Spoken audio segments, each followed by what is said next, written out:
Bonjour YouTube, c'est Madame.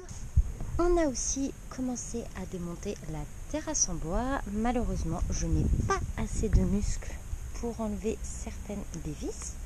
Donc, monsieur est parti récupérer la pince qu'il faut, maintenant qu'il m'a aidé. Ça va nous permettre de mettre à la déchetterie toutes ces jolies palettes qui nous avaient été gentiment données par mon travail. Et on pourra ainsi profiter intégralement de la terrasse que Sébastien a installée. Voilà. Et le mur, on attend maintenant qu'il sèche. On va ranger les outils de là-bas. Et let's go! On continue. Bonjour YouTube, je suis Sébastien et j'ai encore rien filmé alors qu'il est déjà 15h passées. Nous avons avancé le mur, donc on s'était arrêté là-bas avant. On est maintenant jusque là. Il a été décidé qu'on repasserait à certains endroits pour remplir plus, que ça fasse moins fouillis. Parce qu'il y a vraiment des grosses pierres qui ont des formes disparates et ça fait des endroits où il y a des creux. Ça fait un peu fouillis sur ce mur à partir de la pierre qui dépasse là-bas. Alors que sur l'autre où c'est des petites pierres plus régulières, c'est mieux rempli et ça fait moins fouillis. Bref, ça sèche. Il faudra le passer au Karcher de toute façon à un moment ou à un autre. Il reste ça que j'avais piqué. Pas impressionnant, hein. Et ensuite, il va falloir se décider. On a commencé à démonter la terrasse sur laquelle il y avait la piscine Intex, la petite. Vous pouvez voir comment c'était fait, hein. C'est des palettes, du grillage pour pas que les bêtes ou les feuilles aillent en dessous et pourrissent, et des lattes de terrasse. Et ensuite, Karcher jusqu'à l'angle, peut-être même un peu après l'angle. Puisque de toute façon à terme il faut faire tout ça, hein. Il n'y a pas de miracle. Mais donc Karcher jusqu'à l'angle au moins, et faire ce morceau de mur pour en avoir fini. Selon le temps que ça prendra et la quantité et l'énergie et la date à laquelle on aura l'autorisation des travaux et donc la réservation de la mini-pelle, on décidera jusqu'où on va. Éventuellement on finira ça si on a le temps. L'objectif, c'est de ne plus avoir à faire ça à côté de la piscine quand elle sera là. C'est pour ça qu'on s'excite maintenant. Donc voilà, on va finir de déposer ça. C'est surtout madame qui a démonté les lattes, hein. Moi j'étais encore en train de faire du mortier. Et après elle a passé l'éponge sur le mortier, elle a bien bossé, hein. Et peut-être ou peut-être pas sortir le Karcher pour passer le coup de Karcher maintenant. Ce serait pas forcément idiot. Et voilà, 2 heures de Karcher. Je me suis arrêté ici. Vous pouvez voir la ligne noire clair. C'est l'arbre de Judée qui est au-dessus avant élagage, globalement, qui coule là-dessus et ça noircit tout. Tout était noir et c'est redevenu plus clair. Donc ça c'est un premier truc. Et madame souhaite préserver ces plantes-là. Partout, hein. Il y en a pareil de l'autre côté. Donc il va falloir faire des bacs à fleurs pour les transplanter si on peut les sauver. Sinon je m'en fous, de toute façon je crois pas vraiment à leur survie aux transplantations. Je vois qu'il me reste un peu de mousse à différents endroits, donc je repasserai, mais j'ai enlevé le plus gros, il y en avait partout. Ça a rempli une demi-poubelle en plastique ronde, Karcher, balai, la totale. Et prochain plan, c'est de piquer un peu tout ça. Parce qu'il y a du mortier fatigué, les restes de vigne ou de lierre, je sais jamais. Je les enlèverai en piquant. Et puis on va pouvoir remplir tout ça. Et il va falloir finir tout ce mur avant que la piscine soit là, parce que sinon on va pourrir la piscine en le faisant. Voilà, et pour là-bas ça sèche.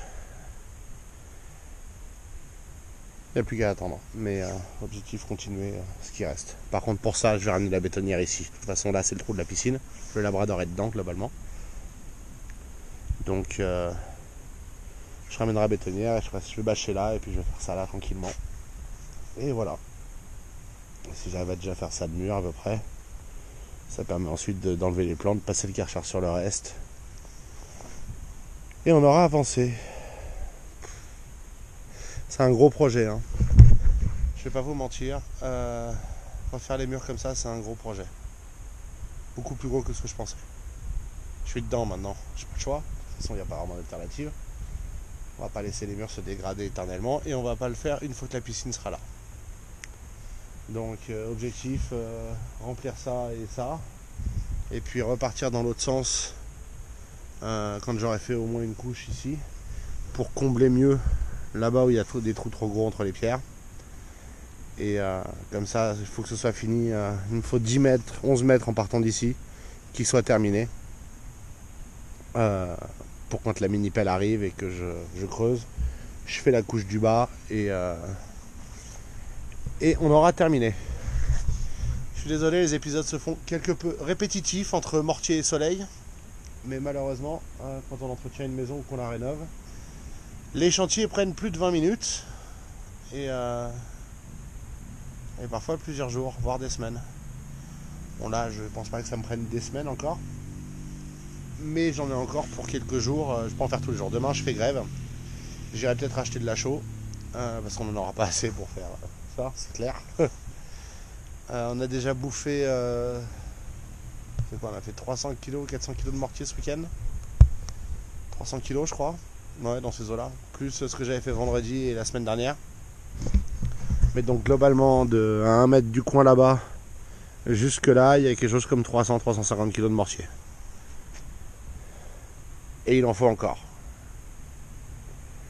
Ça vous donne une idée du volume de produits qu'il faut et du poids à manipuler. Parce qu'il faut l'amener ici, il faut le mettre dans la bétonnière, il faut le mettre dans la poche, l'appliquer, recommencer, une deuxième poche, et puis ensuite il faut passer l'éponge sur tout ça pour le lisser bien. C'est pas négligeable, hein. L'idée qu'on a, c'est qu'après on va le sabler le bordel. On va essayer avec le sablage Karcher version basique que j'ai déjà utilisé chez ma mère. Parce qu'elle a déjà la buse, donc je vais lui emprunter. Et on le fera comme ça. Et si ça va pas, quand on aura fini le mur, on aura un compresseur de chantier une journée. Et puis on sable ça, c'est plié. L'idée c'est juste dégrainer la surface pour qu'elle se soit plus uniforme. C'est ce qu'ils ont fait sur la façade. Donc on va faire la même chose en fait. Mais oui, ils ont rempli très lisse. C'était ce qui avait été demandé. Ici on veut plus lisse mais pas trop lisse. Voilà, je pense que je vais arrêter l'épisode ici. Je vais aller jouer sur Fusion. Je vais dessiner les bacs à fleurs. Pas palpitant mais comme ça ce sera fait. Je vais vous les montrer maintenant. L'idée c'est donc des bacs à fleurs tout bêtes, hein. Du tube de 30 en acier, peut-être du 25 si je l'ai mais je crois que j'en ai plus assez.